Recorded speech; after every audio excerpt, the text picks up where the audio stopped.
Hello dear audience, আসসালামু আলাইকুম। আমি আমির হোসেন বরাবরের মতো আজকে হাজির হয়েছি নতুন একটি ভিডিও নিয়ে। সিশেলস এই দেশটি নিয়ে অনেকেরই আগ্রহ। এদেশের ভিসা, বেতন, কাজ, যোগাযোগ এই বিষয় নিয়ে আজকের ভিডিওতে বিস্তারিত ভিডিও করব। সকলে পাশে থাকবেন। ভিডিওটা হয়তো একটু লম্বা হতে পারে, আর আমি হয়তো স্ক্রিনের বাইরে থাকতে পারি।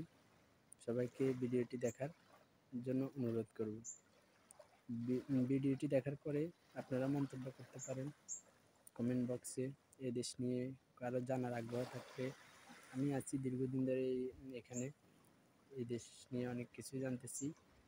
তো আশা করি আপনারা ভিডিওটি দেখবেন।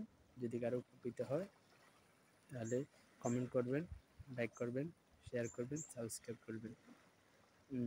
সময়ের অভাবে প্রতিনিয়ত ভিডিও দিতে পারছি না, এজন্য আমি দুঃখিত। তবে আমি চেষ্টা করব আপনাদেরকে এই সিসেল দেশটি নিয়ে, এই সিসেলের কাজের চাহিদা, কর্ম এবং কি বাংলাদেশ থেকে যারা আসতে চাচ্ছেন তাদের আসার প্রক্রিয়া এবং কি এদেশের সমস্ত কিছু বিস্তারিত আমি ভিডিওতে বর্ণনা করব। আশা করি আমাকে সময় দিয়ে সহযোগিতা করবেন। আর আমি ধাপে ধাপে বর্ণনা করব, যার কারণে আপনারা আমার প্রত্যেকটি ভিডিও দেখবেন। ইনশাআল্লাহ অনেকে উপকৃত হবেন। আপনারা ভিডিও দেখতে থাকুন, আমি স্ক্রিনের বাইরে থেকে কথা বলতেছি, আপনারা দেখতে থাকুন।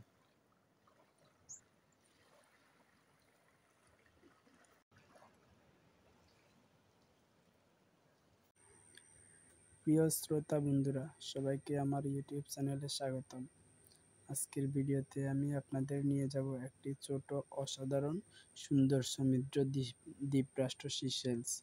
বাংলাদেশ থেকে যারা সিশেল নিয়ে জানার আগ্রহ, তাদের জন্য এই মানচিত্রটি শেয়ার করার মাধ্যমে এই দেশটির অবস্থান তাদেরকে আমি জানান দিতে চাই।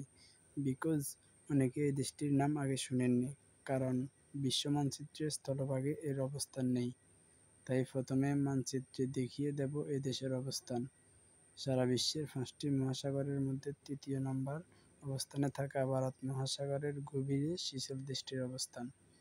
এটা পূর্ব আফ্রিকা মহাদেশের একটি ধনী দ্বীপরাষ্ট্র। আপনারা ভিডিওতে দেখতে পাচ্ছেন দেশটির প্রকৃতি সত্যিই অপূর্ব।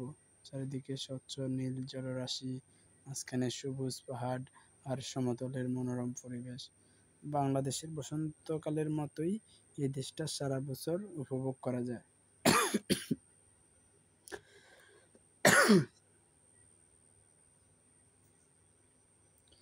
বিশ্বের নানা প্রান্ত থেকে, বিশেষ করে ইউরোপ ও আমেরিকা থেকে হাজার হাজার পর্যটক আসে এখানে প্রাকৃতিক সৌন্দর্য উপভোগ করতে।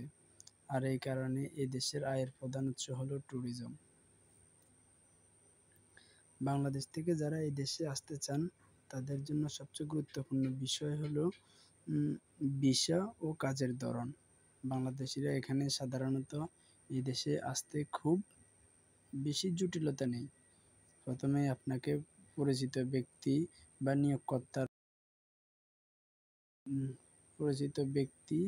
বা নিয়োগকর্তাকে পাসপোর্ট, ছবি, সার্টিফিকেট আর বায়োডাটা পাঠাতে হবে। এগুলো দেখে নিয়োগকর্তা চাইলে আপনাকে জিওপি স্পন্সর করবে। যদি আপনার নামে জিওপি হয়ে যায় তাহলে নিয়োগকর্তা বা এজেন্ট আপনাকে চুক্তিপত্র অর্থাৎ কন্ট্রাক্ট পেপার পাঠাবেন। এরপরে মূলত আপনার কাজ শেষ। কোনো কোনো কোম্পানি মেডিকেল রিপোর্ট চায়, আবার কোনো কোনো কোম্পানিতে সেটা লাগে না। আমার ক্ষেত্রে মেডিকেল লাগেনি। সাধারণত 15 থেকে 30 দিনের মধ্যে জিওপি হয়ে যাওয়ার সম্ভাবনা থাকে। এবার আসি বেতনের কথায়। এখানে যারা কাজ করেন তাদের বেতন তুলনামূলক মধ্যপ্রাচ্যের দেশগুলো থেকে ভালো। সাধারণত একজন কর্মীর মাসিক আয় প্রায় 75,000 বা তার থেকেও বেশি হতে পারে। তবে মনে রাখতে হবে, যতটা বেতন বেশি, খরচ ততটাই বেশি। সিশেলের জীবনযাত্রার খরচ বাংলাদেশের তুলনায় অনেক বেশি। উদাহরণ হিসেবে বলি, একটি ডিম কিনতে হয় বাংলাদেশি টাকায় প্রায় 58 টাকা, আর 1 কেজি চাল কিনতে হয় প্রায় বাংলাদেশি টাকায় 240 টাকা। তাই যদি কোম্পানি আপনাকে থাকা খাওয়া প্রোভাইড করে সেটি আপনার জন্য অনেক বড় সুবিধা। শেষ করার আগে একটা গুরুত্বপূর্ণ পরামর্শ, আপনারা যদি সত্যিই সিসিএলে কাজ করতে চান তবে আগে ইংরেজি ভাষা শিখে নিন, কারণ ইংরেজি ছাড়া এখানে কাজ পাওয়া বা টিকে থাকা খুবই কঠিন। তো বন্ধুরা, আজকের ভিডিওতে আমি সিসিএলের অবস্থান, প্রাকৃতিক সৌন্দর্য, কাজের ধরন, ভিসা ও বেতন সম্পর্কে সংক্ষেপে আলোচনা করলাম। আশা করি ভিডিওটি আপনাদের কাজে আসবে। ভিডিওটি ভালো লেগে থাকলে অবশ্যই লাইক দিন, শেয়ার করুন আর আমার চ্যানেলটি সাবস্ক্রাইব করে পাশে থাকুন। দেখা হবে পরের ভিডিওতে ইনশাআল্লাহ। আল্লাহ হাফিজ।